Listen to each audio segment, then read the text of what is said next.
Hello guys, I hope कि आप सभी लोग ठीक होंगे। आज का जो प्रैक्टिस सेट है वह मॉक टेस्ट है, वह सीटेट टेट से रिलेटेड महत्वपूर्ण टॉपिक बाल विकास व शिक्षा शास्त्र या बाल मनोविज्ञान सीडीपी पर बेस्ड है। सीडीपी के प्रैक्टिस सेट में आने वाले महत्वपूर्ण प्रश्नों को शामिल किया गया है जो परीक्षा की दृष्टि से बहुत ही इंपॉर्टेंट है। सेशन अगर पसंद आए तो गाइस वीडियोज़ को सभी लोग लाइक शेयर ज़रूर किया कीजिए, क्योंकि ये सभी मेरे लिए मोटिवेशन का काम करते हैं और मेरी ऊर्जा का भी। बात छोटी सी है, बट मुझे ऐसा लगता है कि जिस फील्ड में मैं स्पेशली जो एजुकेशन पे बेस्ड है वर्क करता हूँ और जो भी मैं कंटेंट क्रिएट करता हूँ उस कंटेंट को आप सभी लोग कितना पसंद कर रहे हैं। मेरी कोशिश यही रहती है कि बेहतर से बेहतर जो कंटेंट है आप सभी को प्रोवाइड कराऊँ और सभी की जो प्रिपरेशन है, जो लर्निंग लेवल है एंड जो क्वेश्चन की अंडरस्टैंडिंग है उसको जो है आसान कर सकूँ। तो स्टार्ट करते हैं आज का जो प्रैक्टिस सेट है। क्वेश्चन कह रहा है कि शिक्षण अधिगम की सूचना प्रक्रिया इन्फॉर्मेशन प्रोसेस जिस अधिगम सिद्धांत से संबंधित है वह है। तो व्यवहारवाद के सिद्धांत से है या संज्ञानात्मक सिद्धांत से है या सहचर्यवाद से है या गेस्टाल्टवाद है। तो राइट आंसर हो जाएगा प्रश्न 1 का ऑप्शन जो बी है हमारा, संज्ञानात्मक सिद्धांत से जो है शिक्षण अधिगम की सूचना प्रक्रिया जो है या इन्फॉर्मेशन प्रोसेस जो है इस अधिगम या इस सिद्धांत से संबंधित है। अगला प्रश्न क्या कह रहा है वो देखते हैं। नेक्स्ट क्वेश्चन कह रहा है कि सीखने की प्रक्रिया में विद्यार्थी द्वारा की गई त्रुटियों के संबंध में आपकी दृष्टि से निम्नलिखित में से कौन सा जो कथन है सर्वोत्तम है। प्रश्न 2 में तो विद्यार्थी को कभी भी त्रुटियां नहीं करनी चाहिए, त्रुटियां अधिगम प्रक्रिया का भाग हैं। विद्यार्थी की लापरवाही के कारण त्रुटियां होती हैं, कभी कभी विद्यार्थी त्रुटियां कर सकता है। तो क्वेश्चन 2 का राइट आंसर हो जाएगा ऑप्शन जो बी है हमारा, ये करेक्ट हो जाएगा। ठीक है, त्रुटियां जो है अधिगम जो है उस प्रक्रिया का या अधिगम प्रक्रिया का जो है भाग होती हैं। नेक्स्ट क्वेश्चन क्या कह रहा है वो देखते हैं। अगला प्रश्न कह रहा है 3 कह रहा है कि प्रयास व त्रुटि किस नियम पर आधारित है। तो आंशिक क्रिया, बहु अनुक्रिया, मनोवृत्ति, सहचर्य परिवर्तन। तो थर्ड का क्वेश्चन बी जो है ऑप्शन जो बी है, बहु अनुक्रिया जो है प्रयास व त्रुटि जो है इस नियम पर आधारित है, बहु अनुक्रिया पर। अगला प्रश्न कह रहा है कि शिक्षा मनोविज्ञान के संदर्भ में सर्वाधिक जो उपयुक्त कथन है वो बताना है। तो शिक्षा मनोविज्ञान दर्शन शास्त्र की एक शाखा है। शिक्षा मनोविज्ञान मनोविज्ञान की शिक्षा के क्षेत्र में एक शाखा है। शिक्षा मनोविज्ञान मनोविज्ञान अध्ययन एवं शिक्षण है। और जो फोर्थ विकल्प है वो है शिक्षा मनोविज्ञान मन का शिक्षित विज्ञान है।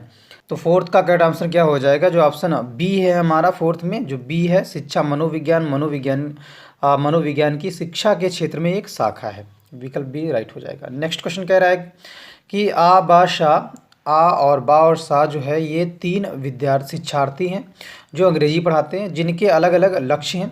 आ जो है विषय रोचक है और वह भावी जीवन में काम आएगा, और बा जो है कक्षा में पहला स्थान प्राप्त करना है, और जो सा है वह जो सा है परीक्षा उत्तीर्ण कर होने वाले ग्रेड प्राप्त हो जाए ये है। और निष्पादन दिया है, फिर निष्पादन उपेक्षा व निपुणता का सही जो क्रम है वो बताना है प्रश्न 5 में। तो पहला क्या है, आबा शाह है पहले में, विकल्प जो ए है, ए में है आबा शाह, बी में है शाह बा शाह, और सी है बा आ और सा, और डी है बा शाह और आ। तो क्या करना है इस प्रश्न में, कह रहा है कि निष्पादन या निष्पादन उपेक्षा या निपुणता का जो सही क्रम है वो बताना है। तो राइट आंसर क्या हो जाएगा प्रश्न 5 का ऑप्शन जो विकल्प डी है हमारा, बा सा और आ जो है ये करेक्ट आंसर हो जाएगा क्वेश्चन नंबर 5 का। नेक्स्ट क्वेश्चन क्या कह रहा है, कह रहा है कि प्रश्न बाल केंद्रित शिक्षा के लिए, प्रश्न 6 बाल केंद्रित शिक्षा के लिए किस मनोवैज्ञानिक या मनोवैज्ञानिक ने शिक्षा शास्त्रियों का ध्यान जो है केंद्रित किया। कोहलर ने, फ्रायड ने, रूसो ने, स्किनर ने। तो राइट आंसर हो जाएगा 6 का ऑप्शन जो सी है, रूसो ने जो है बाल केंद्रित शिक्षा के लिए जो है शिक्षा या शिक्षा शास्त्रियों का ध्यान है वो मनोविज्ञान की तरफ जो है केंद्रित किया। अगला प्रश्न कह रहा है कि अंतर्दृष्टि अधिगम, अंतर्दृष्टि जो अधिगम है क्वेश्चन 7 में परिणाम क्या होता है, पुनर्बलन का या उद्दीपन अनुक्रिया का या सामग्रीकृत प्रत्यक्षीकरण का, उद्दीपन सामान्यीकरण का। तो राइट आंसर हो जाएगा क्वेश्चन 7 का ऑप्शन जो सी है हमारा, सामग्रीकृत प्रत्यक्षीकरण का जो है अंतर्दृष्टि जो अधिगम है ये परिणाम होता है। प्रश्न 7 का ऑप्शन सी जो है राइट हो जाएगा। नेक्स्ट क्वेश्चन कह रहा है कि प्रश्न 8 कह रहा है शारीरिक परिवर्तन के लिए जिन शब्दों का प्रयोग किया गया है, अभिवृद्धि, विकास, परिपक्वता, उपयुक्त सभी। तो राइट आंसर हो जाएगा क्वेश्चन 8 का ऑप्शन जो ए है हमारा, अभिवृद्धि जो है करेक्ट आंसर हो जाएगा। नेक्स्ट क्वेश्चन कह रहा है कि क्रिया प्रसूत मुख्यतः बल देता है, तो शिक्षक पर, वातावरण का, पुनर्बलन पर, अधिगम सामग्री पर। तो राइट आंसर क्वेश्चन 9 का ऑप्शन जो सी है हमारा, विकल्प जो सी है ये राइट हो जाएगा। प्रश्न 9 का विकल्प जो सी है हमारा, पुनर्बलन पर जो है क्रिया प्रसूत जो है मुख्यतः बल देता है। अगला प्रश्न क्या कह रहा है वो देखते हैं।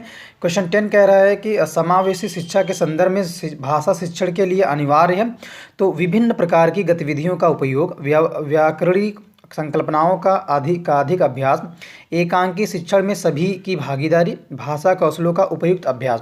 तो 10 का राइट आंसर हो जाएगा ऑप्शन जो ए है हमारा, विकल्प जो ए है ये करेक्ट हो जाएगा।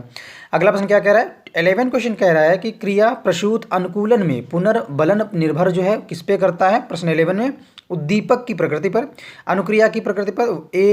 एक और हुआ दोनों ही सही है, मतलब ए भी सही है और ये बी जो ऑप्शन है ये भी सही है, या इनमें से कोई नहीं।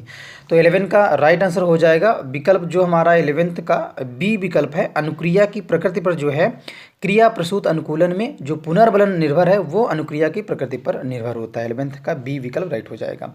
अगला प्रश्न कह रहा है कि विभिन्नता का नियम प्रतिपादित किया तो डार्विन ने, सोरेनसन ने और पावलाव ने, कोई नहीं। तो क्वेश्चन 12 का राइट आंसर हो जाएगा ऑप्शन जो ए है, डार्विन ने जो है विभिन्नता का नियम प्रतिपादित किया। अगला प्रश्न देखते हैं।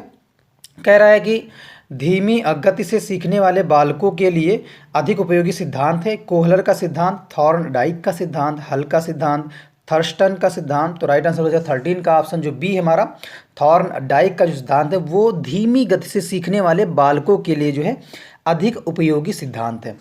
अगला प्रश्न कह रहा है कि 14 निम्नलिखित में से 1912 या 1912 में किस संप्रदाय का प्रतिपादन हुआ। प्रश्न 14 में गेस्टाल्ट संप्रदाय का, और फिर है प्रेरक संप्रदाय का, फिर है मनोविश्लेषणात्मक संप्रदाय का, फिर है सहचर्यवाद संप्रदाय का। तो राइट आंसर 14 का क्या हो जाएगा ऑप्शन जो ए है हमारा, ये विकल्प ए जो है ये राइट हो जाएगा। ठीक है, गेस्टाल्ट संप्रदाय का जो है 1912 में या 1912 में इस संप्रदाय का जो है प्रतिपादन हुआ, गेस्टाल्ट संप्रदाय का।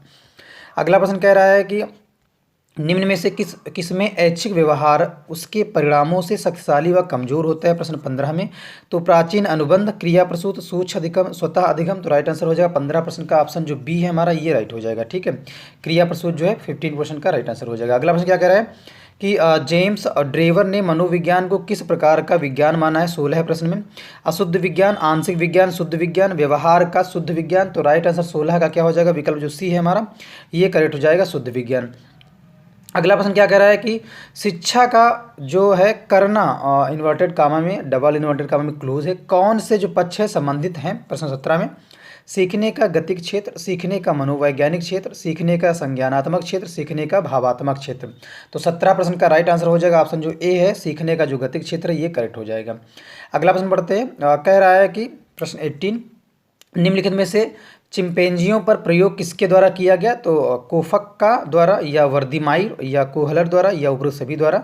तो राइट आंसर हो जाएगा 18 का ऑप्शन जो सी है, कोहलर द्वारा जो है चिंपैंजी जो बंदर थे या चिंपैंजियों पर जो है प्रयोग जो है किया गया। ठीक है, कोहलर द्वारा। नेक्स्ट क्वेश्चन कह रहा है 19 प्रश्न कह रहा है कि बच्चों के संज्ञानात्मक विकास को सबसे अच्छे तरीके से कहाँ परिभाषित किया जा सकता है। तो खेल के मैदान में, विद्यालय एवं कक्षा में, ऑडिटोरियम में या गृह में।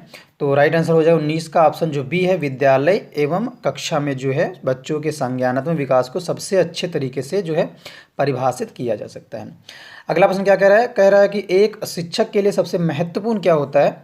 तो कक्षा में अनुशासन बनाए रखना, कक्षा में समयानुवर्ती होना, विद्यार्थियों की कठिनाइयों को दूर करना, एक सुवक्ता होना। तो राइट आंसर हो जाएगा प्रश्न 20 का सी जो विकल्प है, विद्यार्थियों की कठिनाइयों को दूर करना एक शिक्षक के लिए सबसे जो है महत्वपूर्ण वर्क होता है या कार्य होता है। अगला प्रश्न क्या कह रहा है वो देखते हैं। प्रश्न कह रहा है कि गेट्स के अनुसार अनुभव द्वारा व्यवहार में परिवर्तन स्पेस दिया है, अभिप्रेरण, समायोजन, सीखना, चिंतन। तो राइट आंसर क्या हो जाएगा प्रश्न 21 का।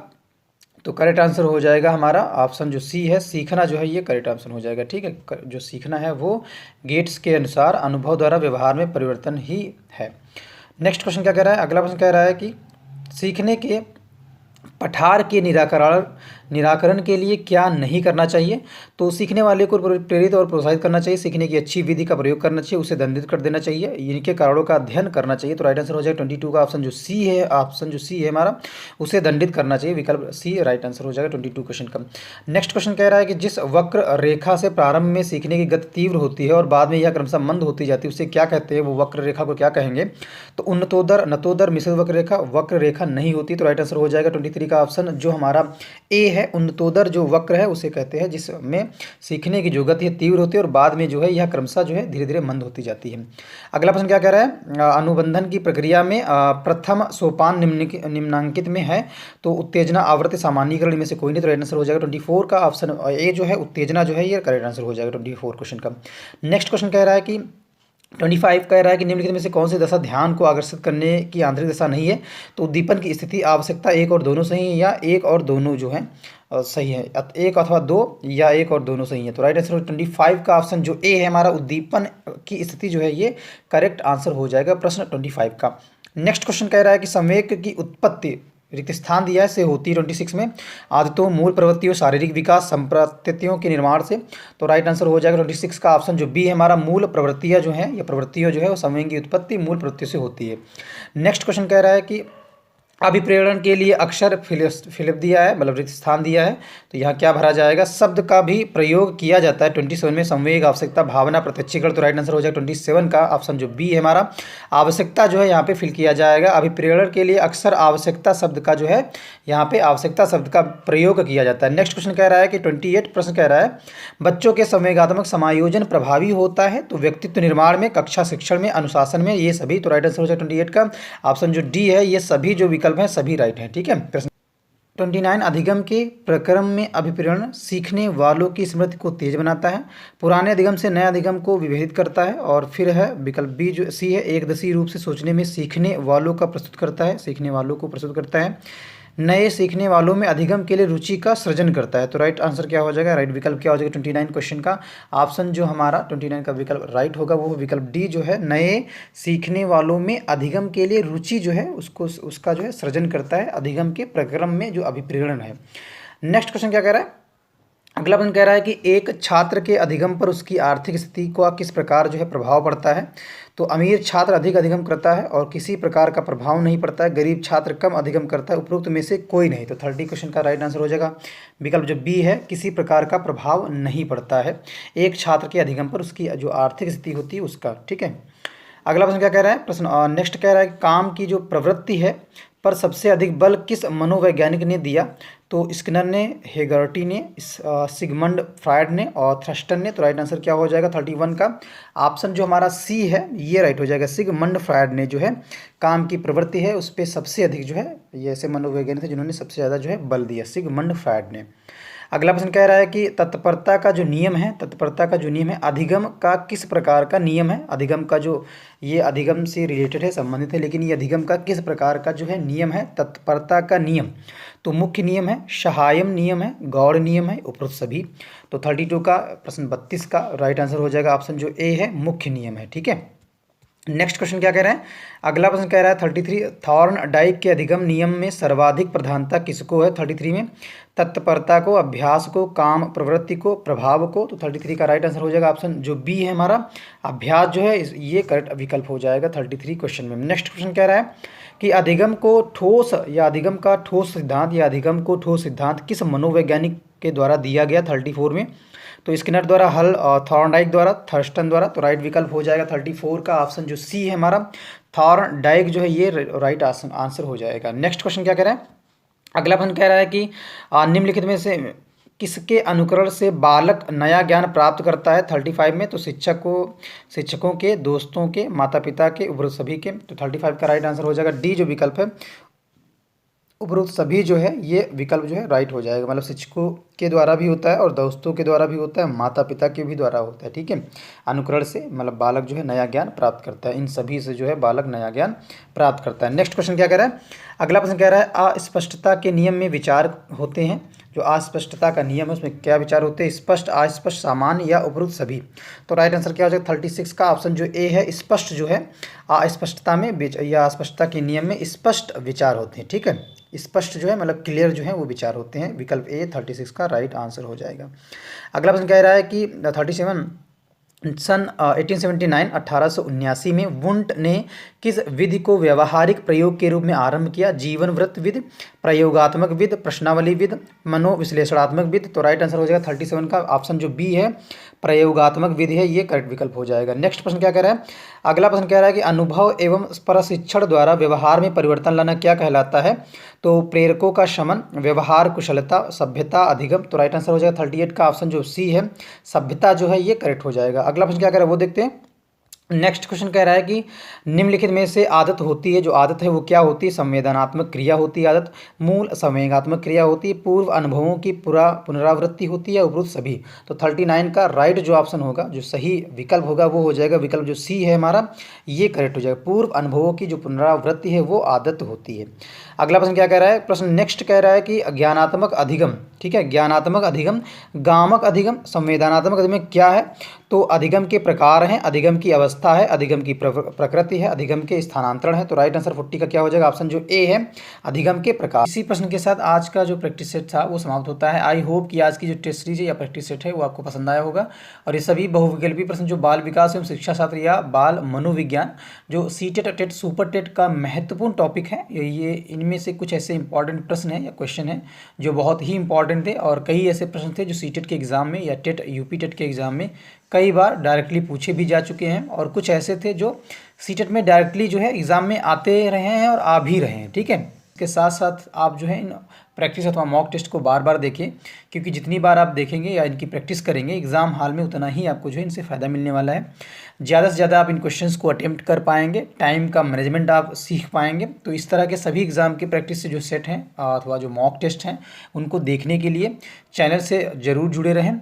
और चैनल पे यदि आप पहली बार विजिट कर रहे हैं और सेशन अगर पसंद आया हो तो प्लीज़ गाइस वीडियोस को सभी लोग लाइक शेयर जरूर किया कीजिए। और यदि आप चैनल पे पहली बार विजिट कर रहे हैं, हमारे वीडियोस को पहली बार देख रहे हैं और चैनल को अभी तक सब्सक्राइब नहीं किया है तो चैनल को सब्सक्राइब जरूर कर लें। बेल आइकन को दबाना बिल्कुल भी ना भूलें, जिससे हमारे चैनल द्वारा बनाई गई जो लेटेस्ट वीडियो हैं उनकी अपडेट आप तक सबसे पहले और आसानी से पहुँच सके। Thank you so much guys, मिलते हैं नेक्स्ट वीडियो में।